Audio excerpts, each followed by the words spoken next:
ناراض ہوتے ہیں.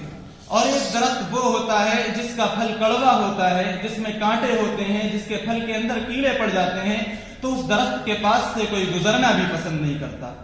بالکل اسی طرح مثال انسان کی ہوتی ہے کہ وہ انسان جو خوش اخلاق ہوتا ہے، جو لوگوں سے ملتا جلتا ہے، جو لوگوں سے مل جل کر رہتا ہے، جو لوگوں کے درمیان راحت بن کر زندگی گزارتا ہے، تو لوگوں کے دل میں اس کے لیے جگہ ہوا کرتی ہے. لوگ اس سے مل کر خوش ہوتے ہیں، لوگ اپنے دل میں اس سے ملنے کی آرزو اور تمنا رکھتے ہیں، کیونکہ وہ بندہ اللہ کی رحمت بن کر ان کے درمیان آتا ہے، وہ بندہ اللہ کی رحمت بن کر ان کے درمیان زندگی گزارتا ہے. اور وہ بندہ جو برے اخلاق والا ہوتا ہے، بد اخلاق ہوتا ہے، تو اللہ تبارک و تعالی تو اس سے لوگ ملنا بھی پسند نہیں کرتے، اس کے پاس بیٹھنا بھی پسند نہیں کرتے. کیونکہ میرے دوستو، حقیقت میں انسان ہوتا وہی ہے جو دوسروں کے دکھ سکھ میں کام آئے، جو دوسروں کی تکلیف میں کام آئے. اور وہ بندہ جو دوسروں کو تکلیف پہنچائے، دوسروں کو مصیبت میں ڈالے، دوسروں کی راہ میں روڑے اٹکائے، جس کو دوسروں کا اچھا نہ لگے، جو دوسروں کی خوشی سے جلتا ہو، میرے دوستو وہ انسان کہلانے کے لائق ہی نہیں ہے، وہ انسان کہلانے کے لائق نہیں ہے. اللہ تبارک و تعالی سورہ اعراف کے اندر آیت نمبر 179 میں فرماتے ہیں، اولئک کالانعام بل هم اضل، یہ ایسے لوگ تو جانور ہیں، ایسے لوگ جانور کی طرح ہیں، بل اضل، بلکہ وہ جانور سے بھی برے ہیں. اللہ فرماتے ہیں ایسے لوگ جانور نہیں بلکہ جانور سے بھی برے ہیں. آگے فرماتے ہیں اللہ، اولئک هم الغافلون، یہی لوگ تو غافل ہیں، اور کوئی غافل نہیں، یہ لوگ غافل ہیں جو بد اخلاق ہیں، جن کے اخلاق اچھے نہیں. ہمارے معاشرے کے اندر جو برائیاں پھیلی ہوئی ہیں، ہمارے معاشرے کے اندر جو پریشانیاں ہیں، ہم دیکھتے ہیں کہ میاں بیوی سے خوش نہیں، بیوی کی میاں سے لڑائی ہو رہی ہے، باپ بچوں سے خوش نہیں ہے، بچے باپ سے خوش نہیں، کوئی ایک دوسرے کی بات نہیں مانتا ہے، بھائی بھائی کی شکل دیکھنا نہیں پسند کرتا، بھائی بھائی کے سامنے اگر بھائی کی شادی ہے دوسرے بھائی کو دعوت دیتا ہے، وہ جاتا نہیں ہے. میرے دوستوں، یہ جو پریشانیاں آئی ہوئی ہیں، یہ جو ہمارے معاشرے کے اندر بگاڑ ہے، یہ بگاڑ اصل میں ہمارے اخلاق کی وجہ سے ہے.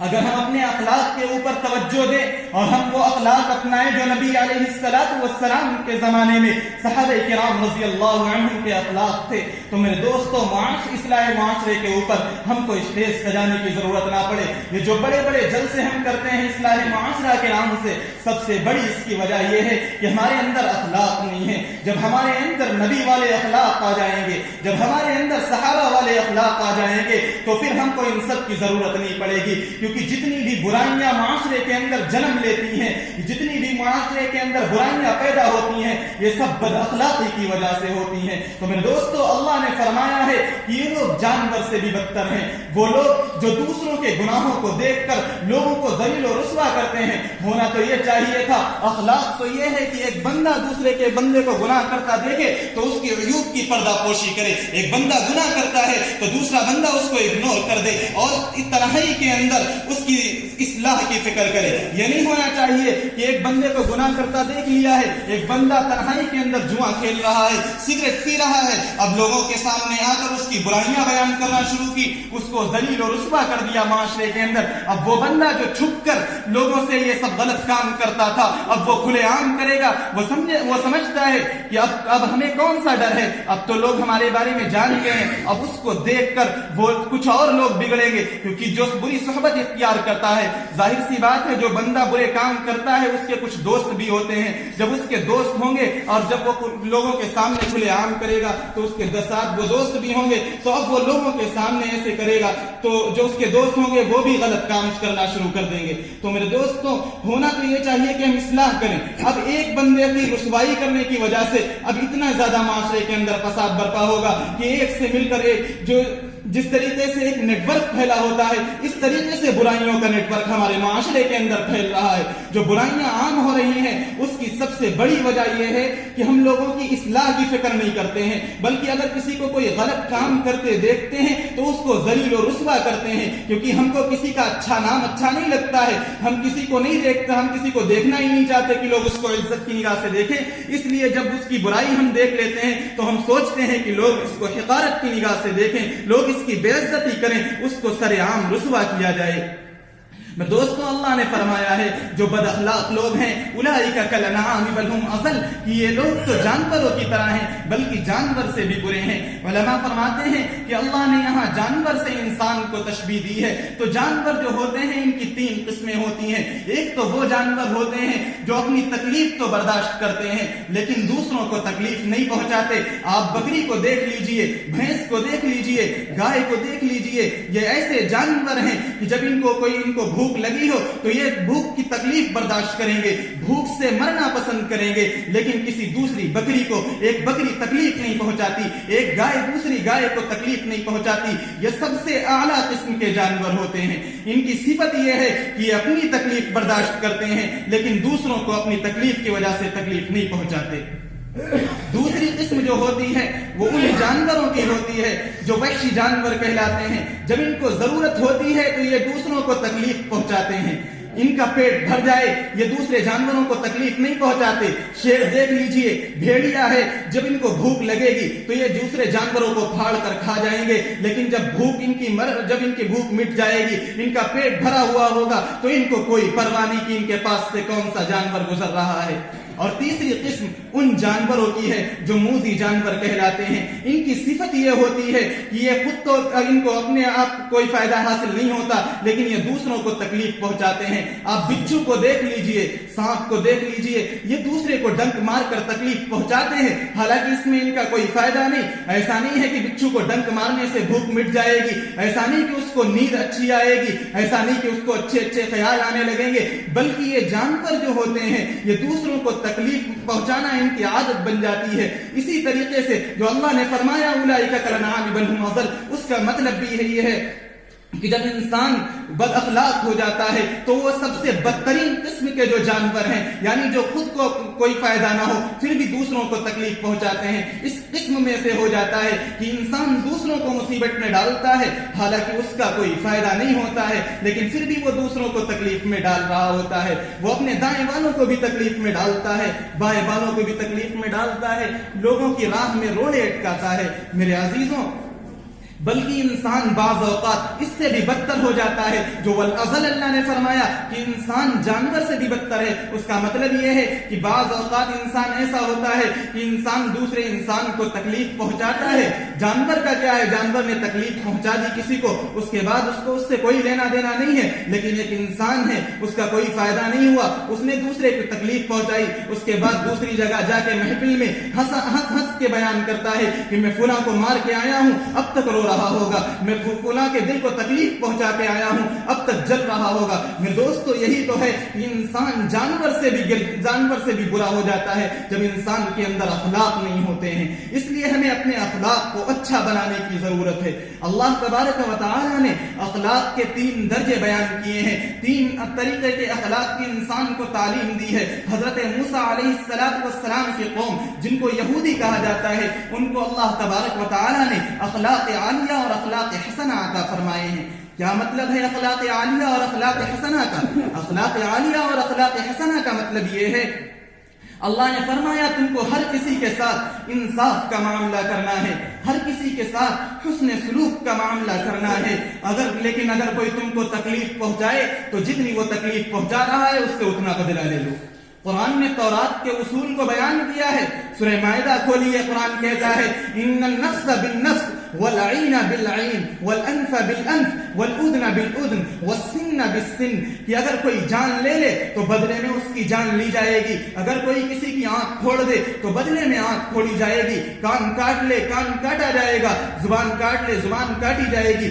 یہ تورات کا اصول ہے، یہ یہودیوں کا اصول ہے کہ اگر ان کے یہاں کسی کے کوئی تکلیف پہنچائے تو اس سے بدلہ لیا جاتا ہے، تو اس سے بدلہ لیا جائے گا۔ کسی نے ایک بندے کے ایک تھپڑ مارا ہے تو وہ پلٹ کر کے اس کے منہ پر تھپڑ مارے گا، یہ ان کا اخلاق ہے۔ یہ بھی اللہ تبارک و تعالیٰ نے ایک اخلاق انسان کو عطا فرمایا ہے، لیکن اس کے اندر بھی اللہ نے فرما دیا کہ جو بندہ جتنی زیادتی کرے گا اتنی ہی اس کے ساتھ ظلم کیا جائے گا۔ اگر ایک بندے نے ایک تھپڑ مارا ہے تو ایک ہی مارا جائے گا، ایسا نہیں کہ پلٹ کے ایک بندہ 2 تھپڑ مارنے لگے۔ لیکن آج ہم اپنے اخلاق پر غور کریں.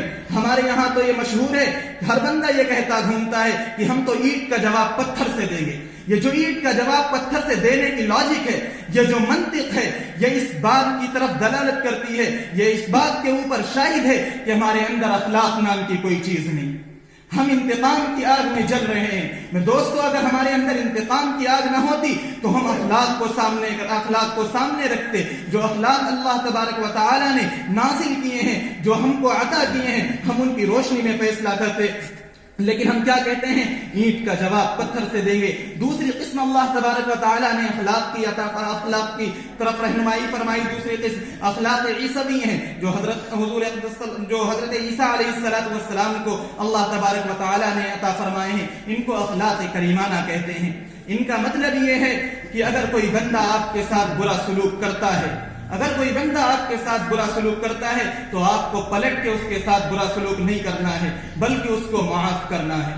اس کو معاف کرنا. اسی لیے تو یہودی آج اپنی محفلوں کے اندر بڑا گاگا کے بیان کرتے ہیں، مزے لے لے کے بیان کرتے ہیں کہ دیکھو ہمارے دین کے اندر تو یہ ہے کہ اگر کوئی ہمارے منہ پہ ایک تھپڑ مار دے تو ہم اگر ایک گال پہ مارے گا تو دوسرا گال سامنے کر دیں گے، ایک رخسار پہ مارے گا تو دوسرا رخسار سامنے کر دیں گے. میرے عزیزوں، دراصل کریموں کی صفت ہی یہی ہوا کرتی ہے کہ وہ ظلم کرنے والے کو معاف کر دیا کرتے ہیں، ظلم کرنے والے کو معاف کر دیا کرتے ہیں. وہ جہالت کا جواب جہالت سے نہیں دیتے ہیں بلکہ شرافت سے دیتے ہیں. حضرت عیسیٰ علیہ السلام ایک مرتبہ کھڑے ہوئے ہیں، ایک بندہ آیا سامنے سے، اس نے آپ کو گالیاں دینا شروع کر دی، غلط الٹا ناشنا بولنا شروع کر دیا. ادھر سے حضرت عیسیٰ علیہ السلام نے جواب میں دعائیں دینا شروع کی ہیں. ادھر سے وہ گالیاں دے رہا ہے، ادھر سے حضرت عیسیٰ علیہ السلام جواب میں اس کو دعائیں دے رہے ہیں. ایک بندہ دور کھڑا اس کا یہ ماجرا دیکھ رہا ہے. وہ آیا حضرت عیسیٰ علیہ السلام کے پاس، اس نے عرض کیا، اے اللہ کے رسول، یہ کیا ماجرا ہے، یہ کیا معاملہ ہے کہ وہ بندہ آپ کو گالیاں دے رہا ہے اور آپ اس کو دعائیں دے رہے ہیں. تو اس وقت حضرت عیسیٰ علیہ السلام نے ایک بڑا مسلم ضابطہ بیان فرمایا ہے. ایک ضابطہ بیان فرمایا. انہوں نے فرمایا کل اناء یترشح بما فی، کل اناء یترشح بما فی. جس برتن کے اندر جو چیز ہوتی ہے اس کے اندر سے وہی نکلتا ہے.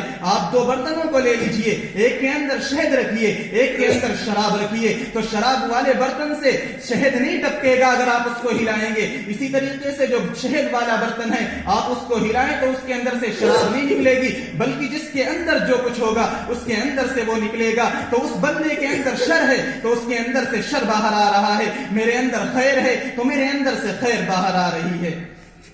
ذرا ہم اس ضابطے کی روشنی میں اپنا موازنہ کریں، اپنے آپ کو دیکھیں کہ ہم کہاں کھڑے ہوئے ہیں، آگے ہمارے اندر کیا ہے. آج ذرا سا غصہ ہو جائے، ذرا سی کوئی بات ہو جائے تو ہم یہ بھی نہیں دیکھتے کہ ابھی مسجد سے نماز پڑھ کے نکلے ہیں، ہمارے سر کے اوپر ٹوپی بھی ہے، ابھی ہم نے جوانی میں تو توفیق نہیں ہوئی داڑھی رکھنے کی، بڑھاپا آ گیا ہے داڑھی رکھ لی ہے، لیکن غصہ آ گیا تو یہ بھی نہیں دیکھ رہے ہیں کہ ہمارے چہرے پہ داڑھی ہے، بس گالیاں بکنا شروع کر دیتے ہیں. جو ہمارے برتن کے اندر، جو ہمارے دل کے اندر برائیاں چھپی ہوئی ہیں وہ باہر آنا شروع ہو جاتی ہیں. میرے دوستوں، ہم کو خیال رکھنے کی ضرورت ہے. ویسے لوگوں کے سامنے بڑا دیندار بنے پھرتے ہیں، تسبیح پڑھتے ہیں، لیکن ایسی تسبیح کا کیا فائدہ ہے کہ اوپر سے تو لا الہ لیکن اندر سے کالی بلا ہے. میرے دوستوں، ایسی تسبیح کا کوئی فائدہ نہیں ہے. ہمیں اپنے اخلاق کو سنوارنے کی ضرورت ہے، ہمیں انسانیت سیکھنے کی ضرورت ہے. جب ہم انسان بن جائیں گے میرے دوستوں سب کچھ کارآمد ہو جائے گا. جو ہم عبادتیں کریں گے وہ اللہ قبول فرمائیں گے.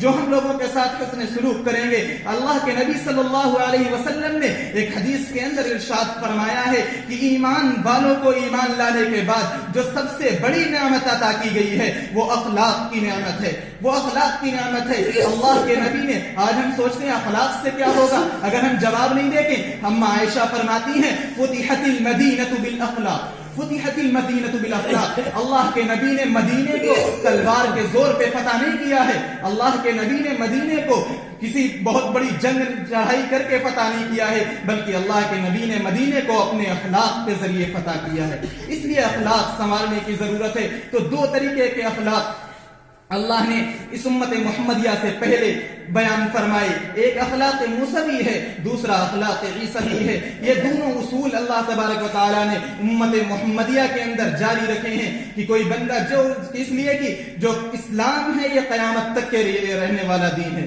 جو اسلام ہے، اب کوئی بندہ دلیر ہو، اس سے کہہ دیا جائے کہ بھائی تم معاف کر دو، تو وہ کہے گا کہ میں ایسے مذہب کو نہیں مانتا جو بزدلی سکھاتا ہو، میں ایسے مذہب کو نہیں مانتا جو بزدلی سکھاتا ہو. اور اگر کسی نرم طبیعت بندے سے کہہ دیا جائے کہ اس نے تمہارے ایک تھپڑ مارا ہے، جاؤ تم اس کے تھپڑ لگاؤ جا کے، تو وہ کہے گا کہ میں بھی ایسے مذہب کو نہیں مانتا جو ہمیں جھگڑے سکھاتا ہو. اس لیے اللہ تبارک و تعالی نے اسلام کے اندر دونوں اصولوں کو باقی رکھا ہے تاکہ جو بندہ جس طبیعت کا ہو وہ اس اصول کو لے لے، جس کی طبیعت جس اصول کے مطابق ہو وہ اس اصول کو اختیار کر لے. اگر بندہ گرم طبیعت کا ہے تو وہ سبھی اصول کو لے لے کہ بھائی کسی نے ایک تھپڑ مار دیا ہے تو اس سے بدلہ میں ایک تھپڑ مار دے، لیکن زیادتی نہیں کرنا ہے، اس لیے کہ زیادتی کریں گے تو ہم اخلاق میں سب سے گر جائیں گے، پھر تو ہم جانور کی طرح ہو جائیں گے. جتنی تیز اس نے مارا ہے آپ اس کے مار لیجئے، لیکن اس کی برائی کو اپنے دل میں باقی نہ رکھیے. یعنی تھپڑ بھی مار لیا اور دشمنی بھی کر رہے ہیں، ایسا نہیں کرنا ہے، بلکہ اخلاق کا مظاہرہ کرنا ہے. ان سب کے علاوہ اللہ نے امت محمدیہ کو ایک الگ اصول بیان فرمایا. اخلاق سب سے زیادہ جو عمدہ ہیں، ان سب سے اونچا اخلاق اللہ نے امت محمدیہ کو عطا فرمایا ہے، اور وہ ہیں اخلاق عظیمہ. اخلاق عظیمہ کا مطلب کیا ہے؟ اخلاق عظیمہ کا مطلب یہ ہے کہ کوئی بندہ آپ کے ساتھ برائی کرے تو آپ کو اس کو معاف تو کرنا ہی کرنا ہے، بلکہ اس کے ساتھ احسان کا معاملہ بھی کرنا ہے، اس کے ساتھ اچھائی سے پیش آنا ہے. میرے دوستوں، جب ہم یہ اخلاق جس کو اخلاق محمدی کہتے ہیں اپنا لیں گے تو ہمارے معاشرے کے اندر جو برائیاں پھیلی ہوئی ہیں یہ نیست و نابود ہو جائیں گی. آج ایک بندہ آپ کے ساتھ برائی کرتا ہے، اگر آپ اس کا جواب اچھائی سے دے دیں میرے دوستوں، وہ اگلی بار برائی کرتے ہوئے شرمائے گا، وہ اگلی بار برائی کرتے ہوئے شرمائے گا. گھر کے اندر بیوی سے کوئی غلطی ہو گئی، اس نے کچھ آپ کو برا کہہ دیا، آپ نے پلٹ کے اس کو جواب نہیں دینا، آپ کو اس کو مارنا نہیں ہے، آپ نے اس کو ڈانٹنا نہیں ہے، بلکہ آپ کو اس کو سمجھانا ہے، اس کو معاف کر دینا ہے اور بدلے میں اس کے ساتھ اچھا معاملہ کرنا ہے. تو وہ خود بیوی تنہائی میں آپ کی سوچے گی کہ میں نے یقیناً اس کے ساتھ کچھ غلط کیا ہے. وہ آپ سے اگر معافی نہیں مانگے گی تو اس کے لہجے سے آپ کو ضروری احساس ہوگا کہ وہ اپنی غلطی پر شرمندہ ہے، وہ آئندہ ویسے غلطی نہیں کرے گی. لیکن اگر آپ اس کو ماریں گے، اس کو ڈانٹیں گے تو پھر وہ دلیر ہو جائے گی اور اس کے بعد پھر وہ غلطی پہ غلطیاں کرتی جائے گی. اسی طرح سے ہمارے معاشرے کے اندر جو آج پریوار، جو فیملی پلاننگ ٹوٹ کر ریزہ ہو جاتی ہے، جو سب بکھر جاتا ہے، یہ اسی وجہ سے ہے کہ ہمارے اندر جو رحم کرنے کی، ہمارے اندر جو کسی کو بخشنے کی، ہمارے اندر جو دوسرے کی برائی کو نظر انداز کرنے کی صلاحیت ہے وہ ختم ہو چکی ہے، مفقود ہو چکی ہے. میرے دوستوں، ہمیں اس کو اپنے اندر پیدا کرنے کی ضرورت ہے تاکہ جو معاشرے کے اندر خرابیاں ہیں، جو بگاڑ ہیں، ان سے مقابلہ کرنے کی صلاحیت ہمارے اندر پیدا ہو جائے.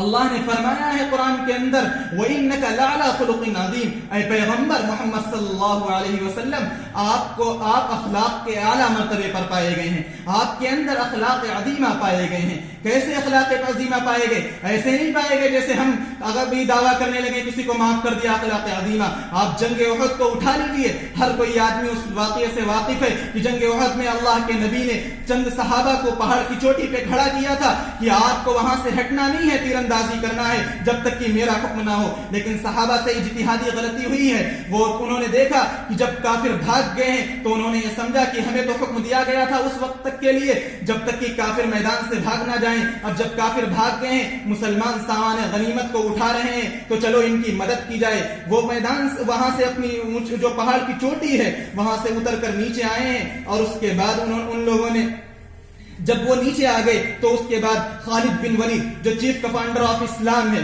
انہوں نے پلٹ کر کے حملہ کیا. اس وقت وہ اسلام نہیں لائے تھے، کافر ہی تھے، انہوں نے پلٹ کے حملہ کیا ہے. 70 صحابہ شہید ہو گئے ہیں. حضور اقدس صلی اللہ علیہ وسلم کی طبیعت بڑی رنجیدہ ہے، بہت غمگین ہے. حضرت حمزہ رضی اللہ تعالی عنہ اس وقت شہید ہو گئے، جن کو سید الشہداء کا خطاب اللہ کے نبی نے عطا فرمایا ہے. اس وقت شہید ہو گئے. آپ کے چچا ہیں، طبیعت بہت غمگین ہے، لیکن اللہ نے کیا حکم دیا ہے؟ اللہ نے فرمایا فاعف عنہم، اللہ نے کیا فرمایا؟ فاعف عنہم، اے اللہ کے نبی یہ تو صحابہ ہیں، ان سے اجتہادی غلطی ہو گئی ہے، ان کے سمجھنے میں غلطی ہو گئی ہے، ان کی نیت بری نہیں تھی، یہ سمجھ نہ سکے آپ کی بات کو، انہوں نے تو سوچا کہ جب کافر ہار گئے ہیں تو چلو اب ہمارا کام ختم ہو گیا، تو ان کے سمجھنے میں غلطی ہے، لہذا فاعف عنہم، آپ ان کو معاف کر دیجئے، آپ ان کو معاف کر دیجئے، اور صرف معاف نہ کیجئے بلکہ ایک قدم اور آگے بڑھ کے فرمایا فاعف عنہم واستغفر لہم، آپ ان کی مغفرت طلب کیجئے اللہ تعالیٰ سے،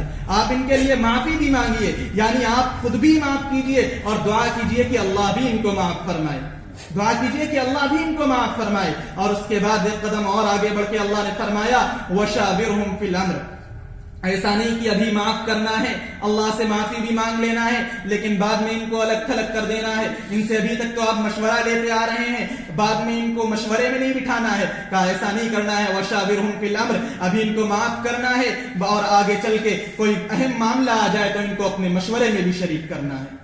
تو 3 قدم آگے بتائے ہیں کہ اگر کوئی بندہ آپ کے ساتھ برائی کرے تو اس کا جواب برائی سے نہیں دینا ہے، اس کو معاف کرنا ہے اور اس کے ساتھ بدلے میں اچھائی والا معاملہ کرنا ہے، اچھائی کا معاملہ کرنا ہے۔ لیکن یہ جو اخلاق محمدی ہے اس کو اللہ کے رسول نے اللہ نے اور اللہ کے رسول نے اس کی تعلیم دی ہے، اس کا حکم نہیں دیا امت کو، اس لیے کہ اگر حکم دے دیتے تو یہ لازم ہو جاتا، پھر جو بائی چوائس اور اختیار والی بات ہوتی وہ بات نہ رہتی، اس لیے کہ اللہ نے کہا ہے کہ اللہ پسند فرماتے ہیں۔ پوچھا گیا کن کو پسند فرماتے ہیں؟ کہا والکاظمین الغیظ، جن کے اندر یہ خوبیاں ہو کہ وہ غصے کو پینے والے ہوں، والعافین عن الناس، جو لوگوں کو معاف کرنے والے ہوں، واللہ یحب المحسنین، جو برائی کے بدلے اچھائی کرنے والے ہوں، اللہ ان کو پسند فرماتے ہیں، اللہ نیکوکاروں کو پسند فرماتے ہیں۔ حضرت حسین رضی اللہ تعالی عنہ ایک مرتبہ بیٹھے ہوئے تھے، ایک مہمان آ گیا، دیکھا آپ نے بانی سے کہا کہ جاؤ گھر کے اندر جو کچھ رکھا ہے اس کو لے کر چلی آؤ،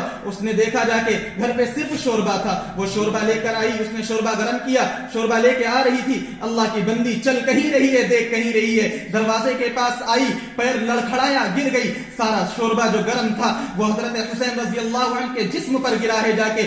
آپ جانتے ہیں کہ جب گرم سوپ کسی کے اوپر گرے، شوربہ کسی کے اوپر گرے تو اس کو کتنا غصہ آتا ہے، کپڑے بھی خراب ہوئے ہیں، جسم بھی جلا ہے۔ حضرت حسین رضی اللہ تعالی عنہ کے چہرے پر جلال کے آثار ظاہر ہونے لگے، اس بانی نے دیکھا تو وہ بانی بھی تو اس گھر کی ہی تربیت یافتہ تھی، اس نے فوراً آیت پڑھی والکاظمین الغیظ، اور غصے کو پی جانے والے۔ حضرت حسین رضی اللہ عنہ نے یہ آیت سنی، فوراً اپنے برداشت کیا، غصے کو کنٹرول کر لیا، اور جب اس بانی نے دیکھا کہ آپ نے غصے کو پی لیا ہے، اس نے فوراً اگلا جملہ کہا والعافین عن الناس، کہ وہ لوگوں کو معاف کرنے والے ہیں، اخلاق پسند لوگ جو خوش اخلاق ہوتے ہیں وہ لوگوں کو معاف کرنے والے ہیں۔ فوراً آپ نے کہا مسکرا کر کہ جا میں نے تجھے معاف کر دیا، جا میں نے تجھے معاف کر دیا۔ جب اس نے دیکھا کہ آپ کو معاف کر حضرت حسین رضی اللہ تعالی عنہ نے مجھے معاف کر دیا ہے، اس نے اگلا جملہ پڑھا واللہ یحب المحسنین، اللہ تعالی نیکوکاروں کو پسند کرتے ہیں،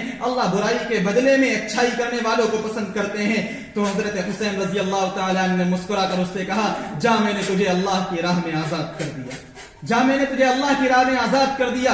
تو برائی کے بدلے صرف یہ نہیں کہ معاف کر دیا جائے، برائی کا بدلہ برائی سے دینا تو دور کی بات ہے اور معاف کرنا بھی دور کی بات ہے، بلکہ برائی کا بدلہ اچھائی سے دیا جا رہا ہے۔ یہ اسلام ہے کہ برائی کا بدلہ اچھائی سے دیا جائے۔ اللہ کے نبی نے فرمایا جو تمہارے ساتھ جتنا برا سلوک کرے اس کے ساتھ اتنا اچھا سلوک کرنا ہے۔ اللہ کے نبی کی حدیث ہے صل من قطعک، جو تمہارے ساتھ جو تم سے توڑے تم اس سے جوڑو، کوئی بندہ تمہارے ساتھ رشتہ توڑ رہا ہے تم اس سے جوڑنے کی کوشش کرو۔ واعف عمن ظلمک، جو تمہارے اوپر ظلم کرے تم اس کے ساتھ حسن سلوک کرو، جو تمہارے اوپر ظلم کرے تم اس کو معاف کر دو۔ واحسن الی من اساء الیک، اور جو تمہارے ساتھ برائی کا معاملہ کرے تم اس کے ساتھ اچھائی کا معاملہ کرو۔ میرے دوستوں، اچھے لوگوں کے ساتھ تو دنیا اچھائی کا معاملہ کرتی ہے، اچھے لوگوں کے ساتھ تو دنیا اچھائی کا معاملہ کرتی ہے، مزہ تو اس وقت آئے گا جب بروں کے ساتھ اچھائی کا معاملہ کیا جائے۔ شاعر کہتا ہے نشہ پلا کے گرانا تو سب کو آتا ہے، مزہ تو تب ہے کہ گرتوں کو تھام لے ساقی۔ تو ہمیں اپنے اوپر غور کرنا چاہیے، اپنی حالت کے اوپر غور کرنا چاہیے، لوگوں کو معاف کرنا سیکھیں، لوگوں کو معاف کرنا سیکھیں۔ اللہ کے نبی نے فرمایا ہے کہ جو لوگوں کو معاف کرے گا اللہ قیامت کے دن اس کو معاف فرما دیں گے۔ جو لوگوں کو معاف کرے گا اللہ قیامت کے دن اسے معاف کر رہے ہیں. جو لوگوں کے جلدی عذر قبول کرے گا, اللہ کے نبی کی حدیث ہے, جو لوگوں کے جلدی عذر قبول کرے گا اللہ اس کے عذر کو قیامت کے دن جلدی قبول کریں گے. یہ نہیں ایک بندہ آپ کی دکان پہ کام کرتا ہے تو آپ سے اس نے کہا لیٹ آیا, اس نے کہا آپ سے سر درد ہے, تو آپ کو بات کو مان لینا چاہیے تھا, لیکن آپ اس کی تحقیق کر رہے ہیں کہ بھئی تمہارے تو سر میں درد نہیں تھا, تم وہاں گھوم رہے تھے. ایسا نہیں کرنا ہے, اس لیے کہ اگر آج آپ نے عذر جلدی نہ قبول کیا تو یاد رکھو قیامت کے دن جب تمہارے گناہ اعمال نامہ کھولا جائے گا, تمہارے گناہ تمہارے سامنے پیش کیے جائیں گے اور تم اللہ سے کہو گے اللہ فجر کی نماز میں اس لیے دیر ہو گئی تھی, سر درد کر رہا تھا, تو اللہ بھی اس وقت تحقیق کرے گا, اس وقت اس کی پکڑ سے نہیں بچ سکتے. اللہ کے نبی نے فرمایا ہے اگر تم عذر قبول کرو گے تو اللہ قیامت کے دن تمہارے عذروں کو جلدی قبول کریں گے. اس لیے عذروں کو قبول کرنا چاہیے, ذرا سی بات پہ لوگوں سے لڑائی نہیں لڑنا چاہیے, ذرا سی بات کو دشمنی میں تبدیل نہیں کرنا چاہیے. حضرت حکیم الامت مولانا اشرف علی تھانوی صاحب رحمۃ اللہ علیہ اپنی کتاب میں لکھتے ہیں کہ ایک مرتبہ وہ لکھتے ہیں کہ ایک بیوی سے اب اس کی شوہر کی شان میں کوئی گستاخی ہو گئی, اور ایسی گستاخی تھی کہ اگر وہ چاہتا تو اپنی بیوی کو طلاق دے سکتا تھا, چاہتا تو اس کو مار سکتا تھا, حق بجانب تھا, اس کا حق تھا, بجا تھا, چاہے وہ اس کو مارے چاہے اس کو طلاق دے دے, لیکن اس نے اپنی بیوی کو طلاق نہیں دی, اس نے اپنی بیوی کو مارا, بلکہ اس نے سوچا کہ اللہ کی بندی ہے, اگر طلاق دوں گا تو پریشان ہوگی, اگر ماروں گا تو پریشان ہوگی. اس نے اللہ کی بندی سمجھ کر کے اپنی بیوی کو معاف کر دیا ہے. تو اس کے بعد جب اس کا انتقال ہوا تو لوگوں نے اس کو خواب میں دیکھا کہ وہ جنت کی سیر کر رہا ہے. لوگوں نے پوچھا کہ بھائی تم نے ایسا کیا کہ تم آج جنت میں گھوم رہے ہو؟ تو اس نے جواب دیا کہ میرے اعمال تو ایسے نہیں تھے کہ میں جنت میں آ جاتا, لیکن جب میں اللہ کے حضور پیش کیا گیا تو اللہ نے فرمایا جا, تو نے اپنی بیوی کو میری بندی سمجھ کر معاف کیا تھا, آج میں تجھے اپنا بندہ سمجھ کر کے معاف کرتا ہوں, آج میں تجھے اپنا بندہ سمجھ کر کے معاف کرتا ہوں. میرے دوستو, معاف کرنے کی صلاحیت اپنے اندر پیدا کریں. بہت آسان ہے جنت کو کما لینا. اللہ کے رسول صلی اللہ علیہ وسلم نے فرمایا جب تم رات کو سو تو پھر اپنے سینے کے اندر سے دوسروں کی دشمنی, دوسروں کی برائی کو نکال دیا کرو, دوسروں کی دشمنی اور دوسروں کی برائی کو نکال دیا کرو, تم جنت میں میرے ساتھ ہوگے. کتنا آسان ہے جنت کو کما لینا. میرے دوستوں, جنت تو اس وقت ملے گی جب ہمارے اخلاق اچھے ہوں گے. اخلاق اچھے نہیں تو ایمان ہی کامل نہیں. اللہ کے نبی نے فرمایا اکمل المؤمنین ایمانا احسنهم خلقا, لوگوں میں کامل ایمان والا وہ بندہ ہے جس کے اخلاق اچھے ہوں. یہ نہیں فرمایا جو نمازیں بہت زیادہ پڑھتا ہو, جو تسبیح دن بھر پڑھتا رہتا ہو, یہ سب نہیں فرمایا, بلکہ اللہ کے نبی نے فرمایا ہے کہ کامل ایمان والا وہ بندہ ہے جس کے اخلاق اچھے ہوں. کیونکہ اگر آپ کے اخلاق اچھے ہوں گے تو پھر آپ کی نماز کے ذریعے لوگوں کو ہدایت ملے گی. آپ جس طریقے سے آج ہمارے اخلاق اچھے نہیں ہیں, لوگوں کو دین کی دعوت دیتے ہیں, ان پر اثر نہیں کرتی ہے. یہ ہماری کمی ہے, ہماری خرابی ہے. کیا وجہ تھی کہ لوگ ہندوستان کو دیکھ لیے, ہندوستان کے اندر جو اسلام آیا ہے یہ تلوار کے دم پر نہیں آیا ہے, بادشاہت کے دم پر نہیں آیا ہے, بلکہ اخلاق کے ذریعے آیا ہے. جب عربی تاجر ہندوستان کے اندر آتے تھے تو ان کے اخلاق کے لوگ ایسے گرویدہ ہو جاتے تھے, اتنے متاثر ہوتے تھے, وہ پوچھتے تھے کہ بھائی تمہارے دین کے اندر ایسا کیا ہے جس نے تم کو ہم میں سے ممتاز بنا دیا ہے. تو وہ اس کے سامنے اپنا دین پیش کرتے تھے. تو وہ تقاضے کے ساتھ جب دین پیش کیا جاتا ہے تو وہ لوگوں کے دل میں اثر انداز ہوتا ہے, لوگوں پر اثر کرتا ہے. تو جو ہمارے تبلیغی بھائی ہیں یا جو غیر تبلیغی ہیں, سب کو اپنے اخلاق کو بنانے کی ضرورت ہے. کیونکہ جب اپنے اخلاق اچھے کر لیں گے تو معاشرے کی خرابیاں بھی دور ہوں گی اور لوگوں کے لیے ہمارا کردار آئیڈیل ہوگا. لوگوں کے لیے ہمارا کردار آئیڈیل ہوگا. لوگ ہم کو دیکھ کر سبق حاصل کریں گے کہ بھائی دیکھو فلاں بندہ کیسا تھا, آج کتنا خوش اخلاق ہے. لوگ ملیں گے, لوگ تم سے ملنے کی آرزو اور تمنا کریں گے. میرے دوستوں, ہمارے جو بزرگ تھے وہ ایک ایک جو کوڑی جوڑ کر کے آخرت کے لیے اکٹھا کیا کرتے تھے. وہ کھوٹے اعمال, اب کیا کہا جائے ان کو, کہ جس طریقے سے اپنے یہاں نقلی نوٹ ہیں, اسی طریقے سے پچھلے زمانے کے اندر کھوٹے سکے چلا کرتے تھے جن کی قیمت نہیں ہوا کرتی تھی, وہ قیمت میں کم ہوتے تھے. ایک بزرگ ہیں, وہ ان کی کرانے کی دکان تھی, ایک بزرگ ہیں ان کی کرانے کی دکان تھی. تو جب وہ ان کے پاس کوئی کھوٹے سکے لے کر آتا تھا تو وہ اس کو رکھ لیا کرتے تھے. وہ دیکھتے, پہچان لیتے کہ یہ کھوٹا سکہ ہے, اس کی اتنی قیمت نہیں ہے جتنا یہ سامان لے جا رہا ہے, یہ تو عمدہ سکے کے بدلے میں ہم کو یہ دے کر جا رہا ہے. تو جب وہ لے کر آتا تو وہ اس کو رکھ لیتے. ساری زندگی کا ان کا یہ معمول تھا کہ وہ کھوٹے سکوں کو لے کر لیتے اور مال کو دے دیا کرتے تھے. لیکن جب زندگی کا ان کی آخری وقت آیا ہے, جب ان کو ایسا لگا کہ اب ہماری موت کا ٹائم آ گیا ہے, اب ہمارے لیے فرار راہ نہیں ہے, تو انہوں نے وہ جو کھوٹے سکے جمع کیے تھے اس کو نکال کر سامنے رکھا اور دعا کے لیے ہاتھ اٹھائے. خدایا میں تیرے بندوں سے ساری زندگی کھوٹے سکے قبول کرتا رہا, خدایا میں تیرے بندوں سے ساری زندگی کھوٹے سکے قبول کرتا رہا, آج تو ہمارے لیے ہمارے کھوٹے اعمالوں کو بھی قبول کر لے, آج تو ہمارے کھوٹے اعمالوں کو بھی قبول کر لے. میرے دوستوں, اگر کوئی تمہارے ساتھ برائی کا معاملہ کر رہا ہے, کوئی تمہارے ساتھ کھوٹ کر رہا ہے, تو اس کے ساتھ بھی اچھائی کا معاملہ کرنا ہے اور اللہ کے سامنے اپنا یہ عمل پیش کرنا ہے کہ اللہ اس نے میرے ساتھ کھوٹ کیا تھا لیکن میں نے اس کا بدلہ اسے نہیں دیا, میں نے تو اس کے ساتھ اچھائی کا معاملہ کیا ہے. لہذا اے اللہ میرے جو اعمال کھوٹے ہیں, میں نے جو آپ کے دین کے اندر آپ کے دین کے ساتھ کھوٹ کا معاملہ کیا ہے, آپ بھی مجھے اچھا بدلہ عطا فرمائیے. تبھی تو حضور اقدس صلی اللہ علیہ وسلم کی حدیث کے مطابق ہوگا کہ وہ بندہ جو اللہ کے لیے کوئی کام کرے گا, جو بندہ دوسروں کا بھلا اللہ کے لیے کرے گا, تو اللہ تعالیٰ بھی اس کا بھلا کریں گے. تو میرے دوستوں, ہمیں اپنے اخلاق کو سنوارنے کی ضرورت ہے. اگر ہم اپنے اخلاق کو اچھا کر لیں گے تو پھر ہمارے معاشرے کی جتنی برائیاں ہیں وہ سب ختم ہو جائیں گی. تو جس طریقے سے انسان جس طریقے سے ایک درخت اپنے پھل کے ذریعے پہچانا جاتا ہے, اسی طریقے سے انسان بھی اپنے کردار کے ذریعے پہچانا جاتا ہے. تو ہم سب اپنے کردار کو اچھا بنائیں, لوگوں کے لیے اپنے آپ کو نمونہ بنائیں. اللہ تبارک و تعالی ہم سب کو کہنے سننے سے زیادہ عمل کی توفیق نصیب فرمائے.